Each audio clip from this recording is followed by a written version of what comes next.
Hello everyone, welcome back to my channel P K category. कैसे हो आप सभी। तो देखिए friend, CRE common recruitment examination जिसका नोटिफिकेशन अभी कुछ दिन पहले एम्स के द्वारा जारी किया गया है। जब से ये नोटिफिकेशन जारी हुआ है तो इस नोटिफिकेशन में 5 सेक्शन को लेकर बहुत से कैंडिडेटों के कमेंट जो है मुझे देखने को मिल रहे हैं। हाँ फ्रेंड, क्योंकि एम्स के द्वारा जो ये नोटिफिकेशन जारी किया गया है तो इस नोटिफिकेशन में साफ साफ ये मेंशन किया गया है कि जो आपका क्वेश्चन पेपर अब की बार जो रहने वाला है वो जो है 5 सेक्शन में डिवाइड जो है रहने वाला है। तो कैंडिडेटों के कमेंट जो है कुछ इस तरह से मुझे देखने को मिले हैं कि सर जो ये 5 सेक्शन में हमारा एग्ज़ाम जो है कंडक्ट होने वाला है, क्या ये हर सेक्शन जो है अलग अलग सब्जेक्ट का रहने वाला है। तो इस तरह के कमेंट जो है मुझे देखने को मिले, क्योंकि एम्स के द्वारा ये बताया गया है कि 25% में आपका जर्नल अवेयरनेस एंड एप्टीट्यूड और नॉलेज ऑफ कंप्यूटर का जो पार्ट है वो रहने वाला है। 25% का जो पार्ट है आपका कुछ इस तरह से रहने वाला है, जैसा कि आपने नोटिफिकेशन देखा भी होगा। और 75% की यदि मैं बात करूँ तो 75% में आपका जो डोमेन सब्जेक्ट है वो आपका रहने वाला है। तो बात करूँ 5 सेक्शन की, तो 5 सेक्शन का जो डाउट है बहुत सारे कैंडिडेट के मन में बना हुआ है, क्योंकि एम्स के द्वारा ये नोटिफिकेशन जारी कर दिया गया है, लेकिन इसमें ऐसा अच्छी तरह से मेंशन नहीं किया गया है कि जो 5 सेक्शन है उस 5 सेक्शन में कौन कौन से सब्जेक्ट से जो है क्वेश्चन जो है पुट किए जाने वाले हैं। क्योंकि जब सेक्शन ही यानी जब 5 सेक्शन में आपका क्वेश्चन पेपर डिवाइड रहेगा, ऐसा तो नहीं है कि भी एक से अधिक सेक्शन में आपका एक ही सब्जेक्ट से जो है क्वेश्चन पुट किया जाएगा, ऐसा तो नहीं हो सकता। लेकिन जहाँ तक मेरे को लगता है फ्रेंड, तो हर सेक्शन जो है आपका अलग अलग सब्जेक्ट का जो है हो सकता है, क्योंकि अभी जो है कोई ऑफिशियल अपडेट जो है इसको लेकर एम्स के द्वारा जारी नहीं की गई है। और हाँ, 10 या 15 दिन पहले एग्ज़ाम के 15 दिन पहले, जैसा कि मैंने प्रीवियस वीडियो में आपको बताया था कि जो आपका एग्जामिनेशन जो शेड्यूल है, यानी जो आपका सिलेबस है, शॉर्ट सिलेबस कह लीजिए, क्योंकि पिछली बार जो है शॉर्ट सिलेबस ही जो है एम्स के द्वारा बताया गया था, न कि डिटेल सिलेबस।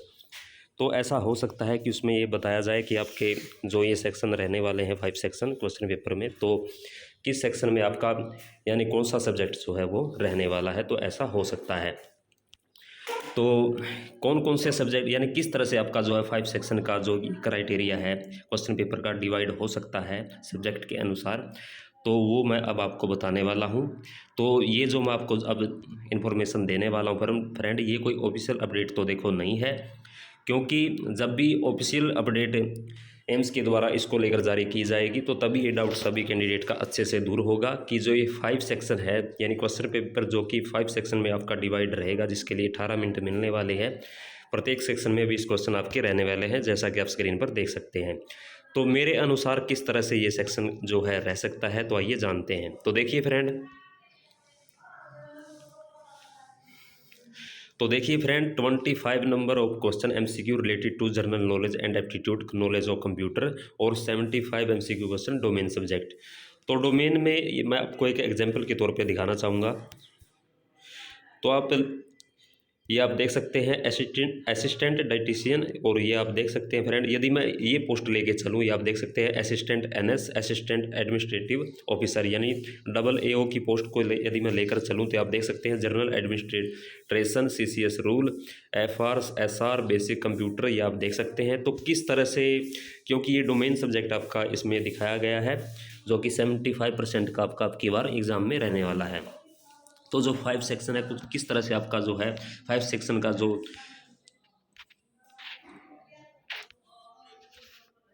जो पार्ट है वो डिवाइड हो सकता है सब्जेक्ट के अनुसार, तो आइए जानते हैं। तो देखिए फ्रेंड, तो देखिए जहाँ तक मेरे को लगता है, तो यदि मैं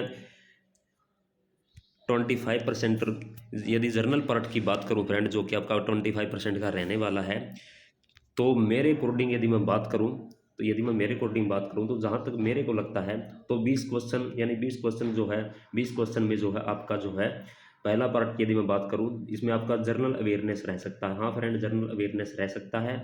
जनरल अवेयरनेस के क्वेश्चन जो है आपको देखने को मिल सकते हैं। बाकी के 20 की यदि मैं बात करूँ तो इसमें आपका जो है general aptitude and general reasoning जो है रह सकता है। और तीसरे सेक्शन की यदि मैं बात करूं तो इसमें जो है आपका जो है मैथ का सेक्शन जो है ये रह सकता है।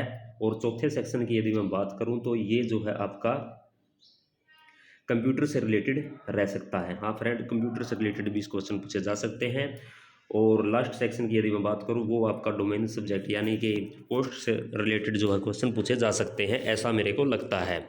तो इस तरह से आपका जो है 5 सेक्शन में जो क्वेश्चन पेपर जो है डिवाइड हो सकता है, क्योंकि अभी जो है इसको लेकर कोई ऑफिशियल अपडेट नहीं है। तो जब भी इसको लेकर कोई ऑफिशियल अपडेट आएगी तभी जो है आपका ये डाउट अच्छे से क्लियर होगा कि जो ये 5 सेक्शन है किस तरह से जो है 5 सेक्शन जो है आपका क्वेश्चन पेपर जो है 5 से यानी ये जो दिखा रखा है कि question paper will be divide, जो आपका क्वेश्चन पेपर 5 सेक्शन में डिवाइड होने वाला है। तो 5 सेक्शन में क्या सब्जेक्ट यानी कि कोई भी सब्जेक्ट आप मान के चलिए, क्या डोमेन सब्जेक्ट जो है एक से अधिक सब्जेक्ट में पूछा जाने वाला है या फिर हर अलग अलग सेक्शन में अलग अलग सब्जेक्ट जो है रहने वाला है। ये तो देखो तभी पता चलेगा जब जो है इसके बारे में कोई जो है एम्स जो है जब ऑफिशियल नोटिफिकेशन जारी करेगा, तो तब तक ये जो डाउट जो है सभी के मन में बना रहेगा। तो इसको आप किसी भी अनुसार जो है इसको मान सकते हो, लेकिन ये तो तय है कि आपका जो क्वेश्चन पेपर है वो 5 सेक्शन में ही डिवाइड रहने वाला है, यानी हर सेक्शन आपका 20 नंबर ऑफ क्वेश्चन का रहने वाला है। तो आई होप आप सभी का डाउट क्लियर हो गया होगा, और अच्छे से डाउट जो है आपका वो जो है जब ऑफिशियल अपडेट जो है इसके द्वारा जारी की जाएगी इसको लेकर तभी जो है क्लियर होगा फ्रेंड। तो ये तो मैंने आपको एक छोटा सा अंदाज़ा बताया है। तो मिलते हैं एक नेक्स्ट अपडेट के साथ, बिग अपडेट के साथ। तो धन्यवाद दोस्तों, जय हिंद, जय भारत।